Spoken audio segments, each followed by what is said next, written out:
एक गांव में पुट्ठा नाम का बेहद आलसी और कामचोर व्यक्ति रहा करता था। उसके आलसीपन के कारण गांव के सभी लोग उससे बेहद परेशान थे। वह सारा दिन पड़े पड़े बस ऊंचे ऊंचे सपने देखा करता था।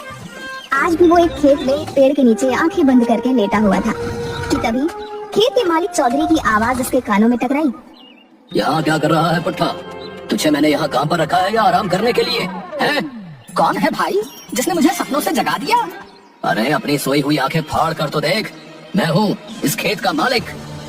अरे आप हैं चौधरी जी? ये क्या, अभी अभी तो आकर लेटा हूँ चौधरी जी। क्या आपके खेत में काम करके कुछ देर आराम भी नहीं कर सकते? पिछले 3 घंटों से तुझे इसी पेड़ के नीचे लेटा देख रहा हूँ। बाकी सब लोग मेहनत से फसल काटने में जुटे हुए हैं और तू तो यहाँ पर ऐसे आराम कर रहा है जैसे कि तू इस खेत का मालिक हो। चिंता मत कीजिए चौधरी साहब, एक दिन वो भी आएगा जब मैं तुम्हारे जैसे न जाने कितने खेतों का मालिक बनूंगा। दरअसल बात यह है कि ये छोटे मोटे काम मेरे लिए नहीं बने हैं, मैं कुछ बहुत बड़ा करने के लिए बना हूँ। पुट्ठा, मैं तो तुझे धक्के देकर उसी दिन निकाल देता जिस दिन मैंने तुझे काम पर रखा था, मगर क्या करूँ, तेरी पत्नी के आंसू देखकर मैं पिघल गया। लेकिन अब मैं और ज्यादा तुझे बर्दाश्त नहीं कर सकता। मैं यहाँ पर मजदूरों को काम करने की तनख्वाह देता हूँ, आराम करने की तनख्वाह नहीं देता। ठीक है, अगर आप मुझे काम पर नहीं रखना चाहते तो मुझे कोई फर्क नहीं पड़ता, लेकिन 10 दिन जो मैंने जी तोड़ करके मेहनत की है उसके पैसे तो मुझे दे दो। तेरा दिमाग तो ठीक है पुट्ठा, पिछले 10 दिनों में तूने 12 घंटों में 12 मिनट भी काम नहीं किया। किस बात के पैसे? देखो चौधरी, किसी गरीब को दबाना अच्छी बात नहीं होती। अरे आपने फिल्मों में नहीं देखा क्या, जब भी कोई अमीर आदमी किसी व्यक्ति को उसकी तनख्वाह नहीं देता था तो वो गरीब डाकू बन जाता था। भाई पुट्ठा की बात सुनकर चौधरी हंसने लगा। डाकू बनने के लिए भी बहुत मेहनत लगती है पुट्ठा, पता है तुझे? बंदूक उठानी पड़ती है, घुड़सवारी करनी पड़ती है। तुझसे तो वो भी नहीं होगा। इससे पहले कि मैं तुझे धक्के देकर यहाँ से निकाल दूं, सीधी तरह से यहाँ से मेरी आंखों के सामने से दूर हो जा। चौधरी का गुस्सा देखकर पुट्ठा डर गया और चुपचाप अपने घर चला गया। दोपहर के वक्त पुट्ठा को घर पर देखकर उसकी पत्नी शर्मिली को गुस्सा आ गया। अरे इतनी जल्दी काम से कैसे आ गए? तुम्हारा काम तो शाम को खत्म होता है ना? चौधरी ने मुझे काम से निकाल दिया। काम से निकाल दिया? लेकिन क्यों? अरे मैं उसके खेतों में 10 मजदूरों के बराबर जी तोड़ मेहनत करके काम कर रहा था। कुछ मिनट पेड़ के नीचे आराम करने के लिए क्या बैठ गया है, वो बुरी तरह से भड़क गया। हे भगवान, बड़ी मुश्किल से तो चौधरी के सामने आंसू बहाकर तो तुम्हें काम दिलवाया था, लेकिन तुम्हें वहाँ से भी निकाल दिया गया। आखिर तुम्हारा ये आलसपन कब जाएगा? कब तुम कामचोर से एक मेहनती इंसान बनोगे? गांव की सारी औरतें मेरा मजाक उड़ाती हैं। अरे तुम उनकी बातों पर ज्यादा ध्यान मत दिया करो। कितनी बार कहा है कि औरतों की तो आदत ही है एक दूसरे का मजाक बनाना। तुम्हें अपनी पत्नी का मजाक उड़वाना तो मंजूर है, लेकिन काम करना मंजूर नहीं है। अरे और पत्नियों को तो शिकायत रहती है कि उनके पति उनके साथ ज्यादा समय नहीं बिता पाते। तुम्हें तो खुश होना चाहिए शर्मिली कि तुम्हारा पति तुम्हारे हमेशा आसपास रहता है। इस तरह से तुम्हारे आसपास होने से मुझे क्या फायदा? इससे तो अच्छा तुम गायब हो जाओ। रसोई घर में कल रात ही आटा खत्म हो गया और राशन भी बिल्कुल नहीं है। मुझे कोई मतलब नहीं है, कहीं से भी लाओ पर राशन लेकर आओ। मैं राशन कहाँ से लेकर आऊँगा शर्मिली? चौधरी ने मुझे एक पैसा भी नहीं दिया। पैसे काम करने के दिए जाते हैं, आराम करने के लिए नहीं दिए जाते। जो भी हो, मैं तुम्हें काम पर लगवाते लगवाते तंग आ चुकी हूँ। जाओ किसी से उधार मांग कर लाओ या डाका डाल कर लाओ, लेकिन आज तुम्हें महीने भर का राशन लेकर आना है। उसके बाद तुम महीने भर आराम से चाहे तो सोते रहना, मैं तुमसे कुछ नहीं बोलूंगी। और सुनो, राशन लिए बगैर घर में घुस मत जाना। इतना कहकर शर्मिली ने वहाँ रखा चाकू गुस्से से उठा लिया। ये क्या कह रही हो शर्मिली? मैं तुम्हारा पति हूँ, क्या तुम मुझे मारकर विधवा बनोगी? इससे तो अच्छा मैं विधवा ही सही रहूंगी। कम से कम मुझे सुकून तो होगा कि मैं विधवा हूँ, मेरा पति मर चुका है। शर्मिली का गुस्सा देख पुट्ठा तुरंत बाहर आ गया और बड़बड़ाते हुए बोला, हे भगवान, बच गया आज। ये शर्मिली को आज क्या हो गया? आज तो मेरी खैर नहीं। आज तो शर्मिली ने साक्षात काली का रूप ले लिया। लेकिन मैं राशन कहाँ से लेकर आऊंगा? गांव के हर व्यक्ति से तो मैं उधार मांग चुका हूँ। कोई तरकीब तो निकालनी पड़ेगी, नहीं तो आज शर्मिली मुझे नहीं छोड़ेगी। हाँ। तभी शर्मिली अंदर से चीख कर बोली, बाहर खड़े मत रहो, महीने भर का राशन लेकर आओ। जाता हूँ। पुट्ठा तेजी से बाजार की ओर चल दिया, मगर कुछ ही दूर जाकर वह थक गया। कितनी गर्मी है, मुझे तो थकान सी महसूस हो रही है। एक काम करता हूँ, किसी पेड़ की छाया में बैठकर थोड़ा आराम कर लेता हूँ। हाँ, और वहीं बैठकर कुछ सोचता हूँ कि ये राशन पानी का जुगाड़ कहाँ से किया जाए। पुट्ठा एक पेड़ के नीचे जाकर आंख बंद करके लेट गया। तभी उसके कानों में किसी साधु की कड़कदार आवाज टकराई। उठ जा कामचोर, यहाँ क्यों लेटा है? पुट्ठा ने देखा कि एक साधु उसे गुस्से से घूरे जा रहा था। अब तुम्हें मेरे यहाँ आराम करने से क्या दिक्कत होने लगी साधु जी? मुझे परेशान मत करो। अच्छा खासा मैं सपनों की दुनिया में खोया हुआ था। जिस पेड़ के नीचे तू सपने देख रहा है वो पेड़ मेरा है। क्यों? इस पेड़ पर तुम्हारा नाम लिखा है क्या? है? इस समय मैं इस पेड़ के नीचे बैठकर तपस्या करता हूँ। तपस्या करनी है साधु जी तो हिमालय की चोटी में जाकर तपस्या करो, भगवान प्रसन्न होंगे। मैं तेरे बारे में सब जानता हूँ। तो इसमें नई बात क्या है? मैं इसी गांव का रहने वाला हूँ, वो तो सभी जानते हैं। मैं जानता हूँ कि तू इस वक्त क्या सोच रहा है। पुट्ठा उठकर खड़ा हो गया। क्या सोच रहा हूँ बताओ? तू सोच रहा है कि तू महीने भर का राशन कहाँ से लेकर आएगा और कैसे लेकर आएगा। अरे आप तो वाकई बहुत पहुँचे हुए साधु हैं, लेकिन इससे मुझे क्या घंटा फर्क पड़ता है? अरे मन की बातें तो बहुत से साधु बता देते हैं, पर मदद कोई नहीं करता।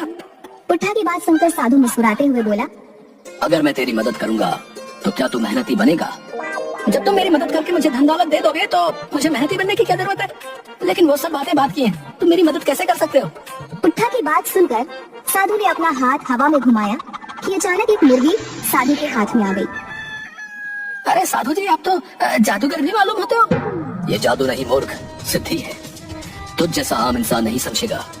अब मेरी बात को ध्यान से सुन। इस मुर्गी को अपने घर ले जा। क्या साधु जी है? इस मुर्गी का भला मैं अचार डालूंगा? अरे मैं और मेरी पत्नी तो शाकाहारी हैं। मूर्ख व्यक्ति, पहले मेरी बात तो पूरी सुन। ये मुर्गी रोज एक अंडा देगी। समझ गया साधु महाराज, आगे बोलने की जरूरत नहीं है। और मैं उस अंडे को बाजार में बेच दूं? मूर्ख, ये तुझे रोज सोने का अंडा देगी। तो उस सोने के अंडे को रोज बाजार में बेच आना। धीरे धीरे करके तू अमीर हो जाएगा और तेरे सारे सपने पूरे हो जाएंगे। इसमें तो बहुत वक्त लग जाएगा साधु जी। मैं रोज रोज करके इसका अंडा देने का इंतजार नहीं कर सकता। मुझे आप ऐसी मुर्गी दे दीजिए जो एक बार में ही ढेर सारे सोने के अंडे दे दे। और फिर ये मुर्गी तो कल से अंडा देगी। मुझे तो अभी महीने भर का राशन लाना है। साधु ने क्रोधित होकर अपना हाथ दोबारा हवा में लहराया और मुर्गी गायब हो गई। तू सिर्फ कामचोर ही नहीं बल्कि मूर्ख भी है। अब जो भी हो साधु जी, मुझे तो तुरंत अमीर बनना है। साधु ने अपना हाथ फिर से लहराया कि तभी उसके हाथों में एक कुल्हाड़ी आ गई। ये ले, इस कुल्हाड़ी को अपने साथ लेकर जा। इस कुल्हाड़ी की खासियत ये है कि तू इस कुल्हाड़ी को जिस पेड़ पर भी चलाएगा, ये कुल्हाड़ी उस पेड़ को अपने आप काट देगी और तू उन लकड़ियों को बाजार में बेच आना। ये कैसी बातें कर रहे हैं साधु जी? है कुल्हाड़ी देनी थी तो सोने की देते। अब आप ही बताइए, लकड़ियाँ बेचने तो मुझे बाजार जाना पड़ेगा ना, तो उसमें मेहनत लगेगी, वो मैं नहीं कर सकता। पुट्ठा की बात सुनकर साधु बुरी तरीके से झुंझला गया। तो फिर तुझे क्या चाहिए? साधु की बात सुनकर पुट्ठा बहुत ही गहरी सोच में डूबते हुए बोला, फिलहाल तो मुझे आपके पास जितने भी पैसे हो वो मुझे दे दीजिए ताकि मैं महीने भर का राशन भरवा लूं। पुट्ठा की बात सुनकर साधु ने एक नोट निकालकर पुट्ठा को थमा दिया। ये ले। ये तो सिर्फ 50 रुपए है। इससे महीने भर का राशन तो क्या आज का भी राशन नहीं आ पाएगा। आपको पता भी है महंगाई कितनी हो गई है। कहा तो आप सोने का अंडा देने वाली मुर्गी मुझे दे रहे थे और आपकी अपनी जेब से निकला क्या सिर्फ 50 रुपए। मूर्ख व्यक्ति, मैं अपने पास सिर्फ उतने ही पैसे रखता हूँ जितना मैं अपने पेट में अन्न ग्रहण कर सकूं। बाकी सिद्धि और मोह माया की बातें तेरे जैसा बेवकूफ क्या जाने। तेरा कुछ नहीं हो सकता। इतना कहकर साधु वहाँ से चला गया। चलो कम से कम 50 रुपए तो मिले। पुट्ठा 50 रुपए लेकर बाजार घूमने लगा। तभी पुट्ठा की नजर गांव में बनी एक नई छोटी सी दुकान पर पड़ी, जहाँ पर गरम गरम समोसे बन रहे थे। लगता है ये दुकान नई है और समोसे बनाने वाला भी इस गांव में नया लगता है। ये समोसे की खुशबू बहुत अच्छी आ रही है। चलो एक काम करता हूँ, कुछ समोसे इसी 50 रुपए के खरीद लेता हूँ। अगर राशन का जुगाड़ नहीं हुआ तो शर्मिली समोसे खाकर ही पेट भर लेगी। कम से कम समोसे खाकर उसका गुस्सा तो शांत हो जाएगा। पुट्ठा सीधा समोसे की दुकान पर चला गया। पुट्ठा दुकानदार से बोला, लगता है इस गांव में नए हो। जी बाबू साहब, कुछ दिन पहले ही मैंने दुकान खोली है। सुना है इस गांव में काफी खुशहाली है। हाँ हाँ वो तो है। वैसे एक समोसा कितने का दे रहे हो? 5 रुपए का एक समोसा है। इस महंगाई ने भी कमर तोड़ दिया भैया। हमारे बचपन में 1 रुपए के 5 समोसे आया करते थे। वो जमाने लद गए साहब। शहर में तो ये समोसा 10 रुपए का मिलता है। सही है, ये लो 50 रुपए। 10 समोसों का पैकेट बना देना। मैं कुछ देर बाद आपसे आकर ले लूंगा, ठीक है? ठीक है। पुट्ठा समोसे वाले को पैसे देकर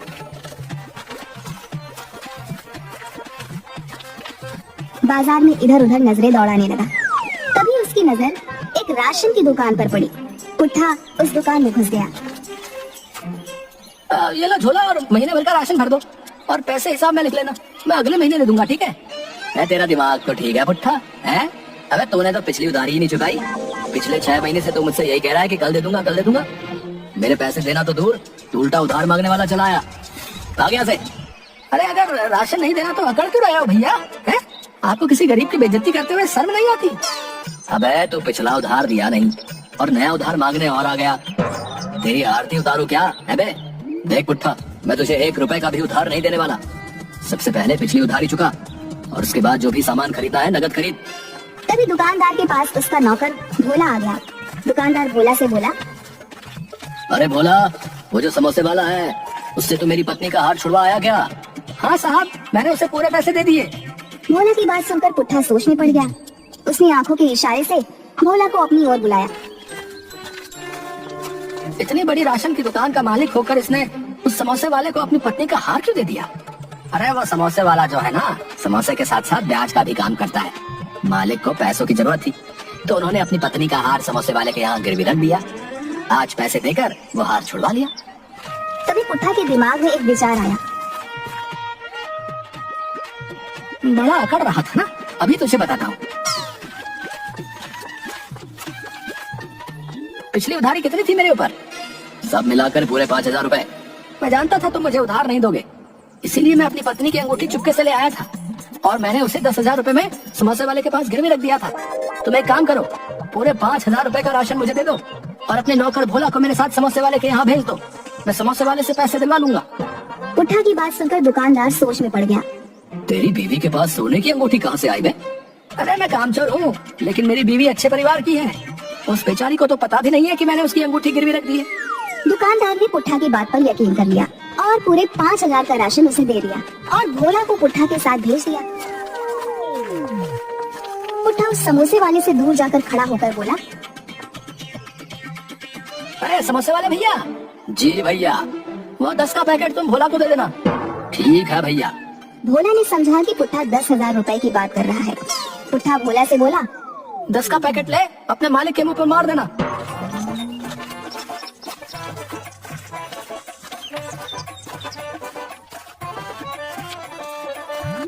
राशन देकर शर्मीली हैरत में पड़ गई।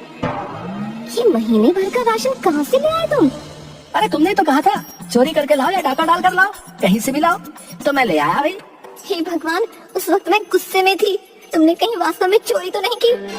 अरे नहीं नहीं शर्मिली, इस बार मैंने अपना तेज दिमाग का इस्तेमाल किया है। अब देखना, कुछ ही दिनों में मैं तुम्हें रानी बना दूंगा, रानी। हाँ। पुट्ठा ने इतना कहा ही था कि तभी राशन वाला पुलिस लेकर वहाँ पहुँच गया और पुट्ठा की सारी करतूत पुट्ठा की पत्नी को बता दी। लोगों को बेवकूफ बनाता है बे। चल थाने ले जाकर तेरी वो पिटाई करूंगा कि तू लोगों को बेवकूफ बनाना भूल जाएगा। मुझे माफ कर दो थानेदार साहब, मैं आइंदा ऐसी हरकत नहीं करूंगा। वे तुम माफी के लायक नहीं है, तू एक शातिर ठग है।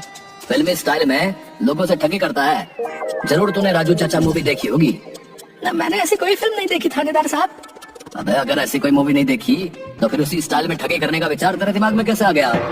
इन्हें माफ कर दीजिए थानेदार साहब, इनकी तरफ से मैं माफी मांगती हूँ। ये जो राशन दुकानदार साहब को बेवकूफ बना कर लाए हैं, मैं वो पूरा राशन वापस करने को तैयार हूँ। इतना कहकर शर्मीली ने सारा राशन उस दुकानदार को पकड़ा दिया। पुलिस वाले को तो शर्मीली के ऊपर तरस आ गया और उसने पुट्ठा को छोड़ दिया।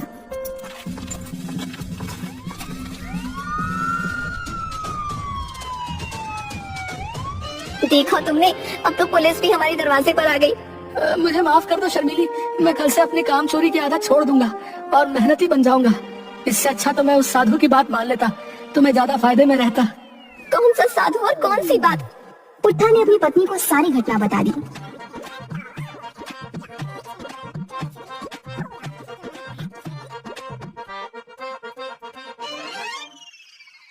साधु ने बिल्कुल सही कहा था, तुम वाकई एक बेवकूफ आदमी हो। अपने नाम के मुताबिक पुट्ठा के पुट्ठा ही रहोगे। उस रात शर्मिली और पुट्ठा भूखे ही सो गए और अगली सुबह शर्मिली जब आँख खोलती है तो शर्मिली ने देखा उसके बगल में कुछ पैसे रखे हुए थे। शर्मिली ने तुरंत अपने पति पुट्ठा को उठाया। ये पैसे कहाँ से आए? पैसों को देखकर पुट्ठा सोच में पड़ गया। तभी सामने वही साधु प्रकट होकर बोला, ये पैसे मैंने रखे हैं बेवकूफ, क्योंकि तूने मुझसे पैसे ही मांगे थे। चाहता तो मैं तुझे सोना चांदी भी दे सकता था, लेकिन उससे तू और कामचोर हो जाता।